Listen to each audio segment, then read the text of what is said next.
The scramble for Africa, or the race for Africa, was the proliferation of conflicting European claims to African territory during the new imperialism period, between the 1880s and the start of World War I. The latter half of the 19th century saw the transition from the informal imperialism of control through military influence and economic dominance to that of direct rule. Attempts to mediate imperial competition, such as the Berlin Conference of 1884–85 among the United Kingdom of Great Britain and Ireland, the French Third Republic and the German Empire, failed to establish definitively the competing powers' claims. These disputes over Africa were among the central factors precipitating the First World War. European nations saw Africa as ripe for the taking. Some Europeans argued that by colonizing Africa, they were also exporting civilization to a continent which they regarded as evolutionary backward and undeveloped. It was a European responsibility to act as trustees of Africa until Africans were mature enough to govern themselves. However, colonization was in reality driven by commercial interests. Europe would benefit enormously from its exploitation of Africa. The decolonization process would reveal the one-sidedness of colonial rule. The departing colonial powers left behind economies that were designed to benefit themselves. Crops grown, for example, required processing in Europe. The departing powers left behind few Africans equipped to lead their newly independent nations. Others argue that for all the injustices of colonialism, Africans have become members of a single global civilization characterized by institutions and principles such as representative democracy, judiciary, banking, and factories, and Africans and other non-Westerners have to master the new civilization to strengthen themselves and benefit from the advantages.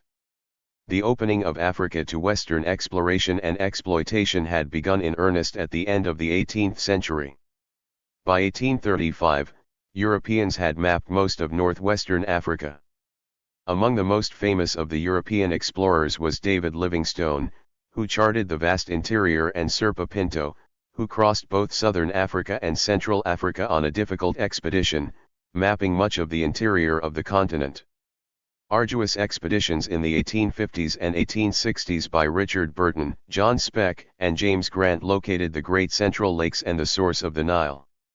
By the end of the century, Europeans had charted the Nile from its source, the courses of the Niger, Congo, and Zambezi rivers had been traced, and the world now realized the vast resources of Africa. However, on the eve of the scramble for Africa, only 10% of the continent was under the control of Western nations.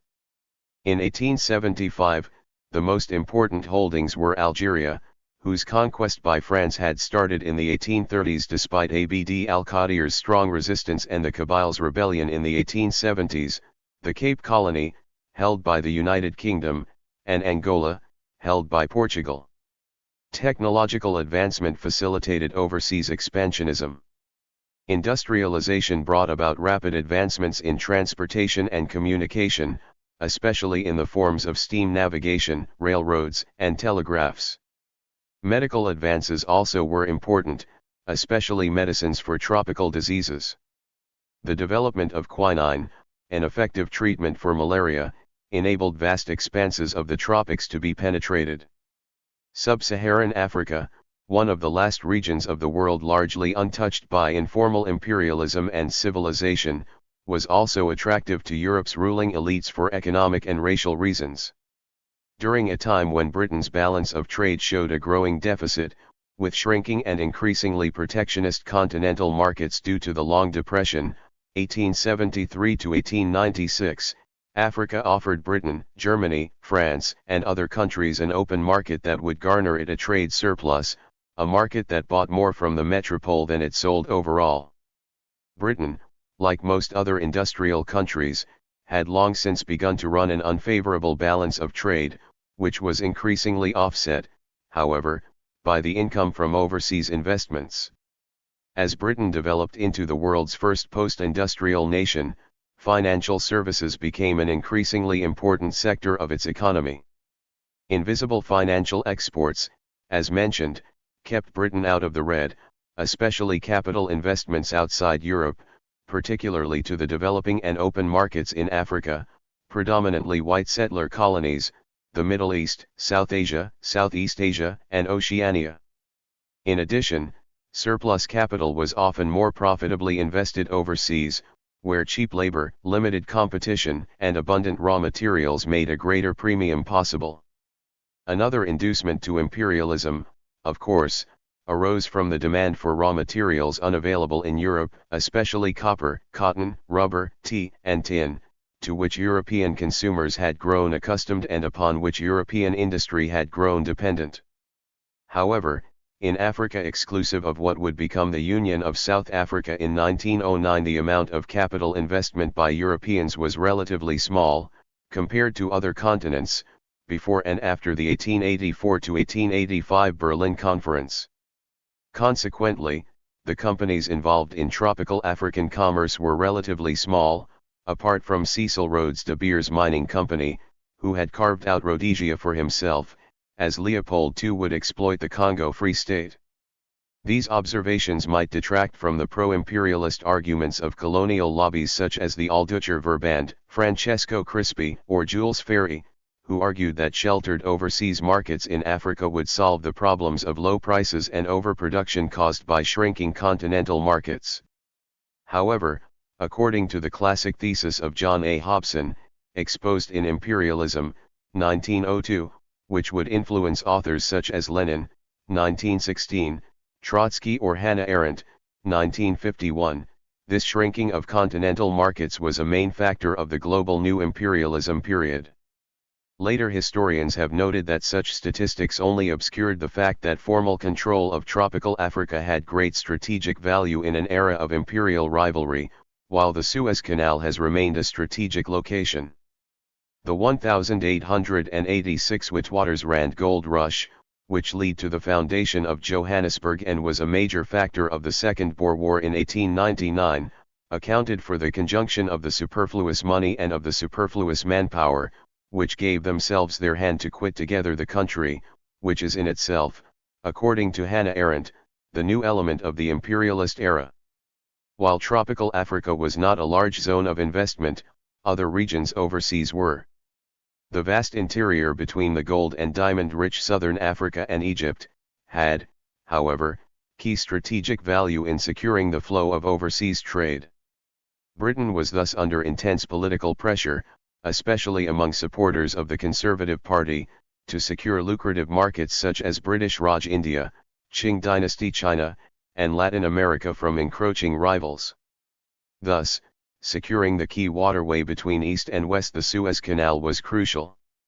The rivalry between the UK, France, Germany, and the other European powers account for a large part of the colonization. Thus, while Germany, which had been unified under Prussia's rule only after the 1866 Battle of Sadowa and the 1870 Franco-Prussian War, was hardly a colonial power before the new imperialism period, it would eagerly participate in the race. A rising industrial power close on the heels of Great Britain, it hadn't yet had the chance to control overseas territories, mainly due to its late unification, its fragmentation in various states, and its absence of experience in modern navigation. This would change under Bismarck's leadership, who implemented the Weltpolitik, world policy, and, after putting in place the basis of France's isolation with the dual alliance with Austria-Hungary and then the 1882 Triple Alliance with Italy, called for the 1884-85 Berlin Conference, which set the rules of effective control of a foreign territory. Germany's expansionism would lead to the Tirpitz Plan, implemented by Admiral von Tirpitz, who would also champion the various fleet acts starting in 1898, thus engaging in an arms race with Great Britain. By 1914, they had given Germany the second largest naval force in the world, roughly 40% smaller than the Royal Navy. According to von Tirpitz, this aggressive naval policy was supported by the National Liberal Party rather than by the Conservatives, thus demonstrating that the main supports of the European nation-states' imperialism were the rising bourgeoisie classes. Germany began its world expansion in the 1880s under Bismarck's leadership, encouraged by the national bourgeoisie. Some of them, claiming themselves of Friedrich List's thought, advocated expansion in the Philippines and in Timor, others proposed to set themselves in Formosa, modern Taiwan, etc. In the end of the 1870s, these isolated voices began to be relayed by a real imperialist policy, known as the Weltpolitik, world policy, which was backed by mercantilist thesis. Pan-Germanism was thus linked to the young nation's imperialist drives.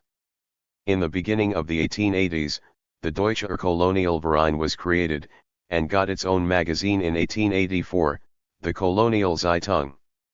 This colonial lobby was also relayed by the nationalist Alldeutscher Verband.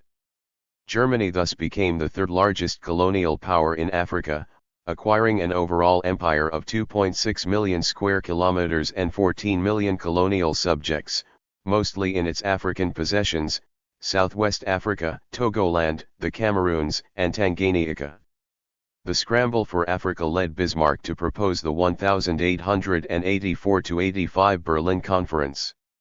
Following the 1904 Entente Cordiale between France and the UK, Germany tried to test the alliance in 1905, with the First Moroccan Crisis. This led to the 1905 Algeciras Conference, in which France's influence on Morocco was compensated by the exchange of others' territories, and then to the 1911 Agadir Crisis. Along with the 1898 Fashoda incident between France and the UK, this succession of international crises proves the bitterness of the struggle between the various imperialisms, which ultimately led to World War I. While de Brazza was exploring the Congo Kingdom for France, Stanley also explored it in the early 1880s on behalf of Leopold II of Belgium, who would have his personal Congo Free State. France occupied Tunisia in May 1881, and Guinea in 1884, which partly convinced Italy to adhere in 1882 to the German-Austrian dual alliance, thus forming the Triple Alliance. The same year, Great Britain occupied the nominally Ottoman Egypt, which in turn ruled over the Sudan and parts of Somalia. In 1870 and 1882, Italy took possession of the first parts of Eritrea, while Germany declared Togoland, the Cameroons, and Southwest Africa to be under its protection in 1884. French West Africa, AOF, was founded in 1895, and French Equatorial Africa, AEF, in 1910. Italy continued its conquest to gain its place in the sun. Following the defeat of the First Italo-Abyssinian War, 1895-96, it acquired Somaliland in 1899-90 and the whole of Eritrea, 1899. In 1911, it engaged in a war with the Ottoman Empire, in which it acquired Tripolitania and Cyrenaica, modern Libya. Enrico Corradini, who fully supported the war, and later merged his group in the early Fascist Party, PNF, developed in 1919 the concept of proletarian nationalism, supposed to legitimize Italy's imperialism by a surprising mixture of socialism with nationalism. We must start by recognizing the fact that there are proletarian nations as well as proletarian classes, that is to say, there are nations whose living conditions are subject to the way of life of other nations, just as classes are. Once this is realized, nationalism must insist firmly on this truth: Italy is, materially and morally, a proletarian nation. The Second Italo-Abyssinian War, 1935-1936, ordered by Mussolini, would actually be one of the last colonial wars, that is, intended to colonize a foreign country, opposed to wars of national liberation, occupying Ethiopia for 5 years, which had remained the last African independent territory. The Spanish Civil War, marking for some the beginning of the European Civil War, would begin in 1936. On the other hand, the British abandoned their splendid isolation in 1902 with the Anglo-Japanese alliance, which would enable the Empire of Japan to be victorious during the war against Russia, 1904-1905. The UK then signed the Entente Cordiale with France in 1904, and, in 1907, the Triple Entente, which included Russia, thus pitted against the Triple Alliance which Bismarck had patiently made up. The United States took part, marginally, in this enterprise, through the American Colonization Society, ACS, established in 1816 by Robert Finley. The ACS offered emigration to Liberia, land of the free, a colony founded in 1820, to free black slaves. Emancipated slave Lot Carey actually became the first American Baptist missionary in Africa. This colonization attempt was resisted by the native people. Led by Southerners, the American Colonization Society's first president was James Monroe, from Virginia, who became the fifth president of the United States from 1817 to 1825. Thus, one of the main proponents of American colonization of Africa was the same man who proclaimed, in his 1823 State of the Union Address, the opinion that European powers should no longer colonize the Americas or interfere with the affairs of sovereign nations located in the Americas. In return, the U.S. planned to stay neutral in wars between European powers and in wars between a European power and its colonies. However, if these latter type of wars were to occur in the Americas, the U.S. would view such action as hostile toward itself. This famous statement became known as the Monroe Doctrine and was the base of the US isolationism during the 19th century. Although the Liberia colony never became quite as big as envisaged, it was only the first step in the American colonization of Africa, according to its early proponents. Thus, Jehudi Ashman, an early leader of the ACS, envisioned an American empire in Africa. Between 1825 and 1826, he took steps to lease, annex, or buy tribal lands along the coast and along major rivers leading inland. Like his predecessor Lt. Robert Stockton, who in 1821 established the site for Monrovia by persuading a local chief referred to as King Peter to sell Cape Montserrat, or Messuradou, by pointing a pistol at his head, Ashman was prepared to use force to extend the colony's territory. In a May 1825 treaty, King Peter and other native kings agreed to sell land in return for 500 bars of tobacco, 3 barrels of rum, 5 casks of powder, 5 umbrellas, 10 iron posts, and 10 pairs of shoes, among other items. In March 1825, the ACS began a quarterly, the African Repository and Colonial Journal, edited by Rev. Ralph Randolph Gurley, 1797 to 1872, who headed the society until 1844. Conceived as the society's propaganda organ, the repository promoted both colonization and Liberia.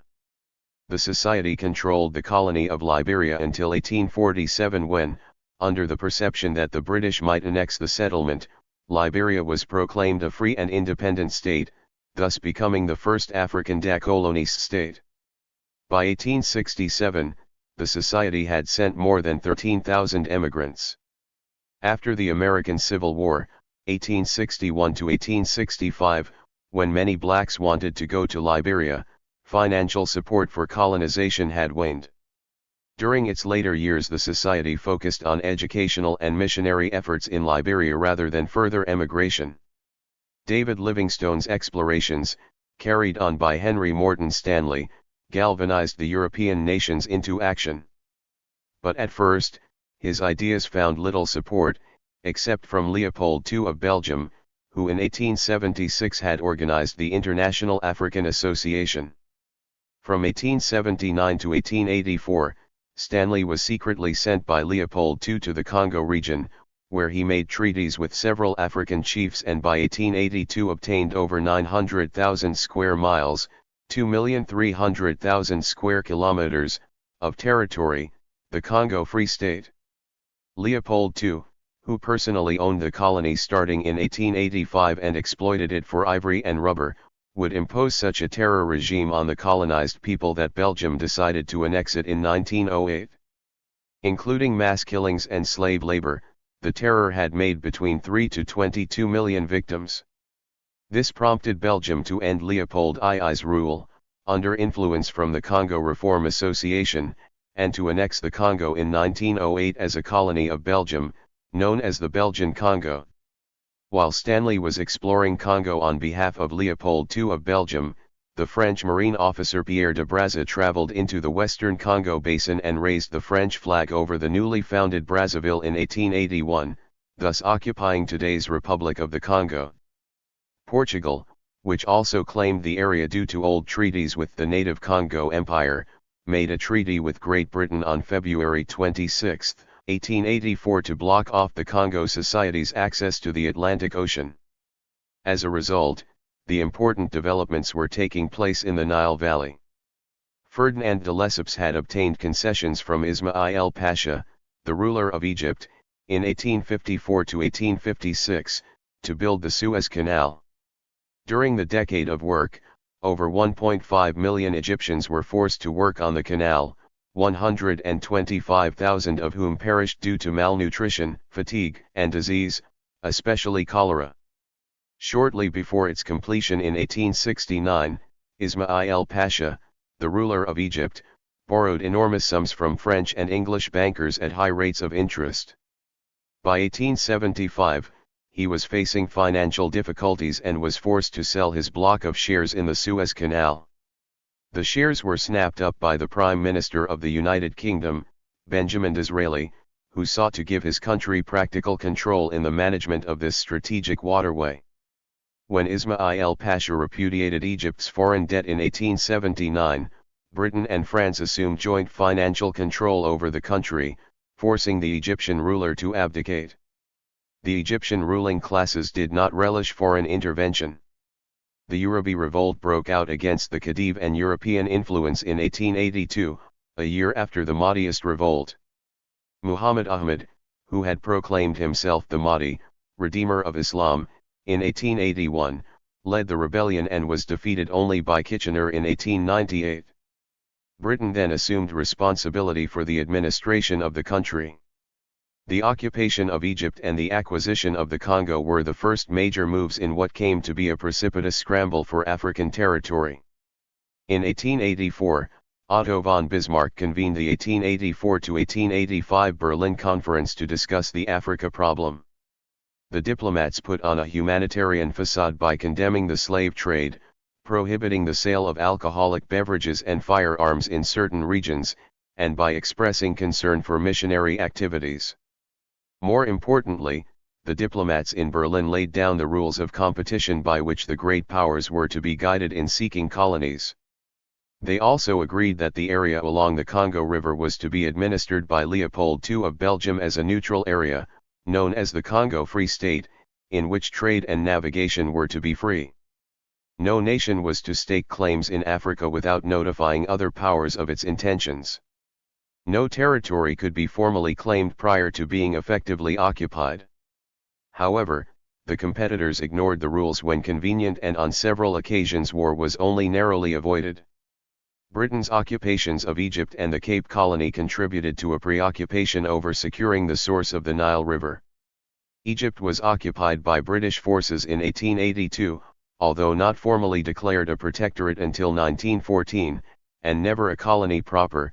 Sudan, Nigeria, Kenya, and Uganda were subjugated in the 1890s and early 1900s, and in the south, the Cape Colony, first acquired in 1795, provided a base for the subjugation of neighboring African states and the Dutch Afrikaner settlers who had left the Cape to avoid the British and then founded their own republics.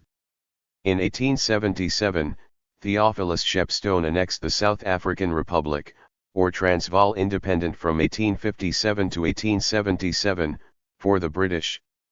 The UK consolidated its power over most of the colonies of South Africa in 1879 after the Anglo-Zulu War. The Boers protested, and in December 1880 they revolted, leading to the First Boer War, 1880 to 1881. The head of the British government, Gladstone, Liberal, signed a peace treaty on March 23, 1881, giving self-government to the Boers in the Transvaal. The Second Boer War was fought between 1899 to 1902, the independent Boer republics of the Orange Free State and of the South African Republic, Transvaal, were this time defeated and absorbed into the British Empire. The 1898 Fashoda incident was one of the most crucial conflicts on Europe's way of consolidating holdings in the continent. It brought Britain and France to the verge of war but ended in a major strategic victory for Britain, and provided the basis for the 1904 Entente cordiale between the two rival countries. It stemmed from battles over control of the Nile headwaters, which caused Britain to expand in the Sudan. The French thrust into the African interior was mainly from West Africa, modern-day Senegal, eastward, through the Sahel along the southern border of the Sahara, a territory covering modern-day Senegal, Mali, Niger, and Chad.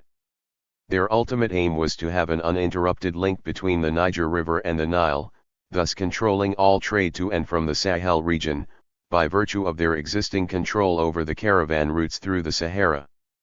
The British, on the other hand, wanted to link their possessions in southern Africa, modern South Africa, Botswana, Zimbabwe, Lesotho, Swaziland, and Zambia, with their territories in East Africa, modern Kenya, and these two areas with the Nile Basin. Sudan, which in those days included modern-day Uganda, was obviously key to the fulfillment of these ambitions, especially since Egypt was already under British control. This red line through Africa is made most famous by Cecil Rhodes. Along with Lord Milner, the British colonial minister in South Africa, Rhodes advocated such a Cape to Cairo empire linking by rail the Suez Canal to the mineral-rich southern part of the continent. Though hampered by German occupation of Tanganyika until the end of World War I, Rhodes successfully lobbied on behalf of such a sprawling East African empire.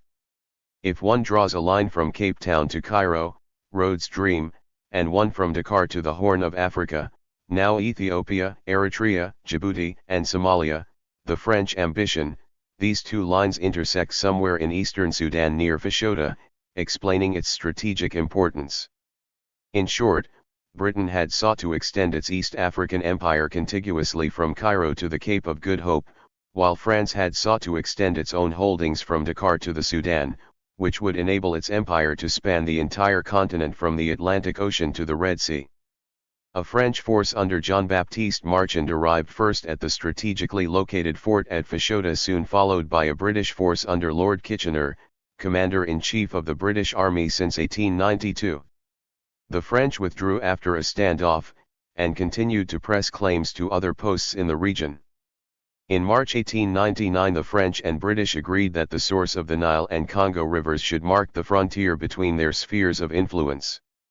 Although the 1884 to 1885 Berlin Conference had set the rules for the scramble for Africa, it hadn't weakened the rival imperialisms. The 1898 Fashoda incident, which had seen France and the UK on the brink of war, ultimately led to the signature of the 1904 Entente Cordiale, which reversed the influence of the various European powers. As a result, the new German power decided to test the solidity of the influence, using the contested territory of Morocco as a battlefield. Thus, on March 31, 1905, the Kaiser Wilhelm II visited Tangiers and made a speech in favor of Moroccan independence, challenging French influence in Morocco. France's influence in Morocco had been reaffirmed by Britain and Spain in 1904. The Kaiser's speech bolstered French nationalism, and with British support the French Foreign Minister, Théophile Delcas, took a defiant line. The crisis peaked in mid-June 1905, when Delcas was forced out of the ministry by the more conciliation-minded Premier Maurice Rivière. But by July 1905 Germany was becoming isolated and the French agreed to a conference to solve the crisis. Both France and Germany continued to posture up to the conference, with Germany mobilizing reserve army units in late December and France actually moving troops to the border in January 1906.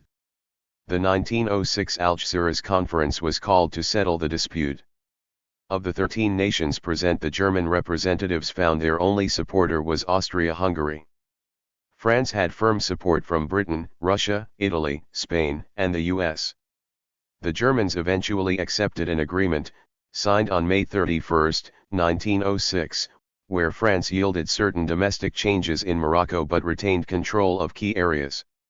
However, 5 years later, the Second Moroccan Crisis, or Agadir Crisis, was sparked by the deployment of the German gunboat Panther, to the port of Agadir on July 1, 1911. Germany had started to attempt to surpass Britain's naval supremacy. The British Navy had a policy of remaining larger than the next two naval fleets in the world combined. When the British heard of the Panther's arrival in Morocco, they wrongly believed that the Germans meant to turn Agadir into a naval base on the Atlantic.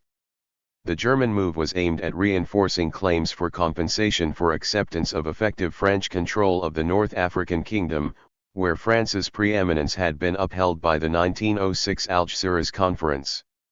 In November 1911, a convention was signed under which Germany accepted France's position in Morocco in return for territory in the French Equatorial African colony of Middle Congo, now the Republic of the Congo. France subsequently established a full protectorate over Morocco, March 30, 1912, ending what remained of the country's formal independence. Furthermore, British backing for France during the two Moroccan crises reinforced the entente between the two countries and added to Anglo-German estrangement, deepening the divisions which would culminate in World War I. Capitalism, an economic system in which capital, or wealth, is put to work to produce more capital, revolutionized traditional economies, inducing social changes and political consequences that revolutionized African and Asian societies. Maximizing production and minimizing cost did not necessarily coincide with traditional, seasonal patterns of agricultural production. The ethic of wage productivity was thus, in many respects, a new concept to supposedly idle natives merely accustomed to older patterns of subsistence farming. Balanced, subsistence-based economies shifted to specialization and accumulation of surpluses. Tribal states or empires organized along precarious, unwritten cultural traditions also shifted to a division of labor based on legal protection of land and labor once inalienable, but now commodities to be bought, sold, or traded. In its early stages, imperialism was mainly the act of individual explorers and some adventurous merchantmen. The metropoles were a long way from approving without any dissent the expensive adventures carried out abroad, and various important political leaders opposed themselves to the colonization in its first years. Thus, William Gladstone, Liberal, British Premier between 1868 to 1874, 1880 to 1885, 1886 and 1892 to 1894, opposed it. However, during his second ministry, he could not resist the colonial lobby, and thus did not execute his electoral promise to disengage from Egypt. Although Gladstone was personally opposed to imperialism, the social tensions caused by the Long Depression pushed him to favor jingoism. The imperialists had become the parasites of patriotism. In France, then radical politician Georges Clemenceau also adamantly opposed himself to it. He thought colonization was a diversion from the blue line of the Vosges Mountains, that is revanchism and the patriotic urge to reclaim the Alsace-Lorraine region which had been annexed by the 1871 Treaty of Frankfurt. Clemenceau actually made Jules Ferry's cabinet fall after the 1885 Tonkin disaster. According to Hannah Arendt's classic The Origins of Totalitarianism, 1951, this unlimited expansion of national sovereignty on overseas territories contradicted the unity of the nation-state which provided citizenship to its population. Thus, a tension between the universalist will to respect human rights of the colonized people, as they may be considered as citizens of the nation-state, and the imperialist drives to cynically exploit populations deemed inferior began to surface. Some rare voices in the metropoles opposed what they saw as unnecessary evils of the colonial administration, left to itself and described in Joseph Conrad's Heart of Darkness, 1899, contemporary of Kipling's The White Man's Burden or in Celine's Journey to the End of the Night, 1932. Thus, colonial lobbies were progressively set up to legitimize the scramble for Africa and other expensive overseas adventures. In Germany, in France, in Britain, the bourgeoisie began to claim strong overseas policies to ensure the market's growth. In 1916, Lenin would publish his famous Imperialism, the highest stage of capitalism, to explain this phenomenon. Even in lesser powers, voices like Corradini began to claim a place in the sun for so-called proletarian nations, bolstering nationalism and militarism in an early prototype of fascism. However, by the end of World War I, the colonized empires had become very popular almost everywhere. Public opinion had been convinced of the needs of a colonial empire, although many of the metropolitans would never see a piece of it. Colonial exhibitions had been instrumental in this change of popular mentalities brought about by the colonial propaganda, supported by the colonial lobby and by various scientific studies. Thus, the conquest of territories were inevitably followed by public displays of the indigenous people for scientific and leisure purposes. Carl Hagenbeck, a German merchant in wild animals and future entrepreneur of most European zoos, thus decided in 1874 to exhibit Samoa and Sami people as purely natural populations. In 1876, he sent one of his collaborators to the newly conquered Egyptian Sudan to bring back some wild beasts and Nubians. Presented in Paris, London, and Berlin, these Nubians were very successful. Such human zoos could be found in Hamburg, Antwerp, Barcelona, London, Milan, New York, Warsaw, etc., with 200,000 to 300,000 visitors attending each exhibition. Tuaregs were exhibited after the French conquest of Timbuktu, discovered by René Cail, disguised as a Muslim, in 1828, who thus won the prize offered by the French Société de Géographie, Malagasy after the occupation of Madagascar, Amazons of Abomey after Behanzon's mediatic defeat against the French in 1894. Not used to the climatic conditions, some of the indigenous people died, such as some Galibis in Paris in 1892. Geoffroy de Saint-Hilaire, director of the Parisian Jardin d'Acclimatation, decided in 1877 to organize two ethnological spectacles, presenting Nubians and Inuit. Public attendance of the Jardin d'Acclimatation doubled, with 1 million paying entrance fees that year, a huge success for the times. Between 1877 and 1912, approximately 30 ethnological exhibitions were presented at the Jardin Zoologique d'Acclimatation. Negro villages would be presented in Paris 1878 and 1879 World's Fair. The 1900 World's Fair presented the famous diorama Living in Madagascar, while the colonial exhibitions in Marseilles, 1906 and 1922, and in Paris, 1907 and 1931, would also display human beings in cages, often nudes or quasi-nudes. Nomadic Senegalese villages were also created, thus displaying the power of the colonial empire to all the population. In the United States, Madison Grant, head of the New York Zoological Society, exhibited Pygmy Otie Benga in the Bronx Zoo alongside the apes and others in 1906. At the behest of Madison Grant, a prominent scientific racist and eugenicist, zoo director William Hornaday placed Otie Benga in a cage with an orangutan and labeled him the missing link in an attempt to illustrate Darwinism, and in particular that Africans like Otie Benga were closer to apes than were Europeans. Such colonial exhibitions, which include the 1924 British Empire Exhibition and the successful 1931 Paris Exposition Coloniale, were doubtlessly a key element of the colonization project and legitimized the ruthless scramble for Africa, in the same way that the popular comic strip The Adventures of Tintin, full of clichés, were obviously carrier of an ethnocentric and racist ideology which was the condition of the masses' consent to the imperialist phenomenon. Hergé's work attained summits with Tintin in the Congo, 1930 to 1931, or The Broken Ear, 1935. While comic strips played the same role as westerns to legitimize the Indian Wars in the United States, colonial exhibitions were both popular and scientific, being an interface between the crowds and serious scientific research. Thus, anthropologists such as Madison Grant or Alexis Carrel built their pseudo-scientific racism, inspired by Gobineau's An Essay on the Inequality of the Human Races, 1853 to 1855.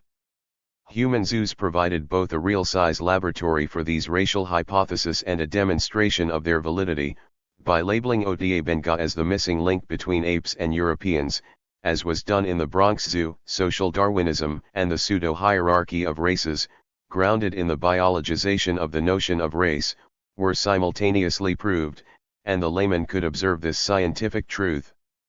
Anthropology, the daughter of colonization, participated in this so-called scientific racism based on social Darwinism by supporting, along with social positivism and scientism, the claims of the superiority of the Western civilization over primitive cultures.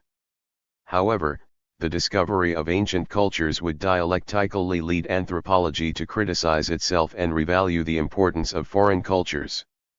Thus, the 1897 punitive expedition led by the British Admiral Harry Rawson captured, burned, and looted the city of Benin, incidentally bringing to an end the highly sophisticated West African kingdom of Benin.